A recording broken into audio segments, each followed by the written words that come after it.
नमस्कार विद्यार्थी मित्रांनो, आज आपण इयत्ता 6वी नवीन अभ्यासक्रमानुसार जे मॅथमॅटिक्स आहे ते पाहणार आहोत। त्याच्यामध्ये बघा, तुम्हाला पुस्तकामध्ये रिव्हिजनसाठी एक प्रश्न दिलेला आहे, तो आज आपण पाहणार आहोत। त्याच्यामध्ये प्रश्न काय विचारलेला आहे तो मी तुम्हाला वाचून दाखवते। Identify the shapes of the following object and classify them as 2 dimensional and 3 dimensional shapes. तुम्हाला इथे काही शेप्स दिलेले आहेत आणि त्यांचं वर्गीकरण 2 डायमेन्शनल शेपमध्ये आणि 3 डायमेन्शनल शेपमध्ये करायचं आहे। तर बघूया आपण। पहिलं जे डायग्राम दिलेले आहे ती तुम्हाला ड्रमची दिलेली आहे। ज्यावेळेस तुम्ही ड्रमच्या डायग्रामकडे पाहता त्यावेळेस ती कशी दिसते? सिलेंडर टाईप दिसते। आपला घरातला पिठाचा डबा असतो ना, त्या पद्धतीने ती डायग्राम दिसते। ड्रम त्या आकाराचा आहे, म्हणजे त्याला वरच्या बाजूने पाहिलं तर सर्कल आहे, पाठीमागून पण एक सर्कल राहते, त्याला परत हाईट पूर्ण कर्वड आकार पण आहे। त्यामुळे तो कसा आहे? सिलेंडर टाईप आहे। आणि सिलेंडर कशामध्ये येतो? तर 3 डायमेन्शनलमध्ये येतो। म्हणजे ड्रम कशामध्ये येणार आहे? 3 डायमेन्शनलमध्ये येणार आहे।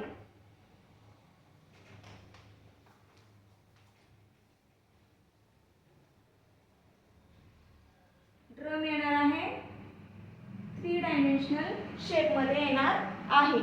त्याला का तो काय करतो? स्पेसमध्ये काय करतो? जागा व्यापतो। त्याचं घनफळ वगैरे आपल्याला काढता येतो। नंतर बघा, तुम्हाला कोणती डायग्राम दिलेली आहे? Surface of a table. आता सरफेस ऑफ अ टेबलचा ज्यावेळेस तुम्ही विचार करणार आहे, तुमच्या घरातला पण टेबल असतो, त्याचा वरचा जो भाग पाहतो आपण, त्यावेळेस आपल्या काय लक्षात येतं की टेबलला काय आहे? लांबी आहे आणि रुंदी आहे। इथं पण काय दिलेलं आहे? सरफेस ऑफ टेबल, म्हणजे आपल्याला फक्त वरच्या भागाचं काय काढायचं आहे? विचार करायचा आहे। मग वरच्या भागाचा जर आपण विचार केला तर त्याला काय आहे?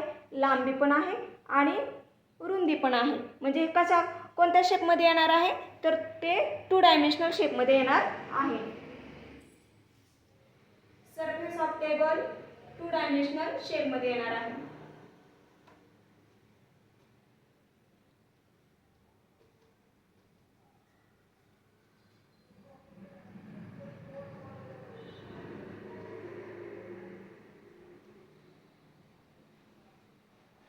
डायमेन्शनल शेपमध्ये येणार आहे। रीड पाईप माउथ पीस हे दिलेलं आहे। हे कशामध्ये येणार आहे? हे जरा पाहिलं तर तुम्ही, हे शंकूच्या आकारासारखं दिसते। म्हणजे कशामध्ये येणार आहे?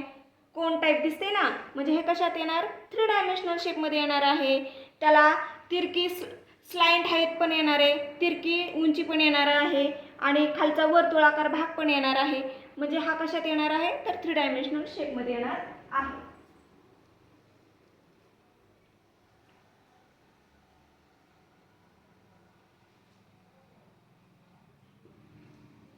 रीड पाईप आणि माउथ पीस।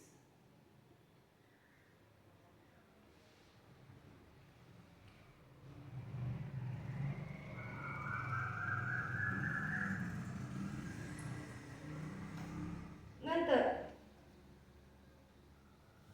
चौथी जी डायग्राम दिलेली आहे ती आहे carrom board surface. Carrom board पण पाहिल्यानंतर तुमच्या लक्षात येईल की त्याला काय लांबी रुंदी असते। तो एक चौरस टाईप असतोय, आयताकृती पण नसतोय, चौरस टाईप असतोय। मग तो कोणत्या फिगरमध्ये येणार आहे? तर तो 2 डायमेन्शनल शेपमध्ये येणार आहे, कारण आपण त्याचं क्षेत्रफळ काढू शकतो आणि त्याला प्रतलामध्ये पण काढता येतं आपल्याला। त्यामुळे कॅरम बोर्ड सरफेस कशात येणार आहे? तर 2 डायमेन्शनल शेपमध्ये येणार आहे।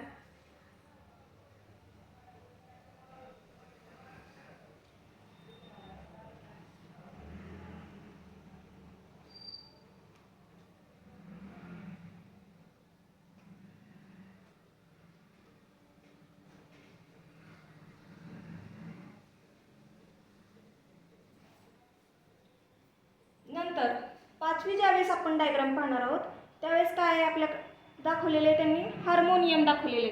हार्मोनियमचा जर विचार केला तर डायग्रामकडे पाहिल्यानंतर त्याला हाईट पण आहे, विड्थ पण आहे आणि लेंथ पण आहे। तिन्ही गोष्टी आहेत। म्हणजे ही कसली डायग्राम झाली? हार्मोनियम कोणत्या शेपमध्ये येणार आहे? तर 3 डायमेन्शनल शेपमध्ये येणार आहे, कारण त्याला हाईट पण आहे, विड्थ पण आहे आणि लेंथ पण आहे। लांबी, रुंदी आणि उंची तिन्ही गोष्टी हार्मोनियमकडे आहेत। त्यामुळे तो कशात येणार आहे? 3 डायमेन्शनल शेपमध्ये आहे आणि तो स्पेसमध्ये काय करतो? जागा व्यापतो।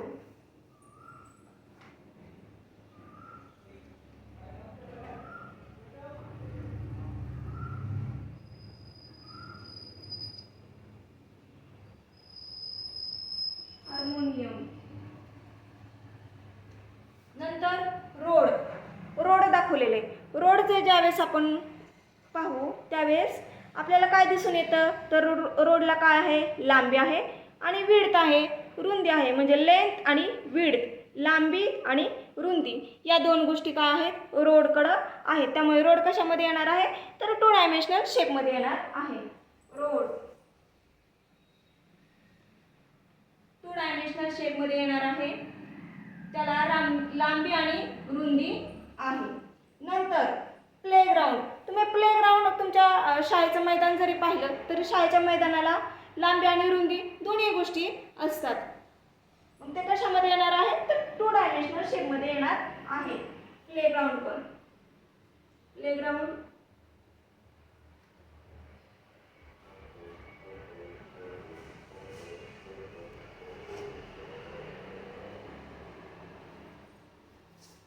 2 डायमेन्शनल शेपमध्ये प्लेग्राऊंड येणार आहे. नंतर स्पिनिंग टॉप दिलेला आहे. स्पिनिंग टॉपचा ज्यावेळेस तुम्ही विचार कराल तर तो कशाच्या शेपसारखा दिसतो, तर कोनच्या शेपसारखा दिसतो. त्यामुळे तो कशामध्ये येणार आहे, तर 3 डायमेन्शनल शेपमध्ये येणार आहे. कोनला तिरकी हाईट एक असती आणि लंब हाईट एक असती. त्यामुळे आणि वर्तुळाकार खालचा भाग एक असतो.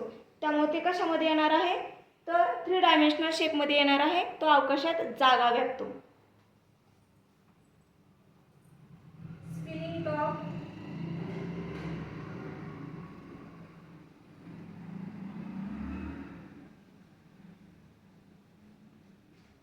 डायमेन्शनल शेपमध्ये येणार आहे. आजच्या व्हिडिओमध्ये आपण एवढंच पाहणार आहोत. उर्वरित भाग पुढील व्हिडिओमध्ये पाहूया. धन्यवाद.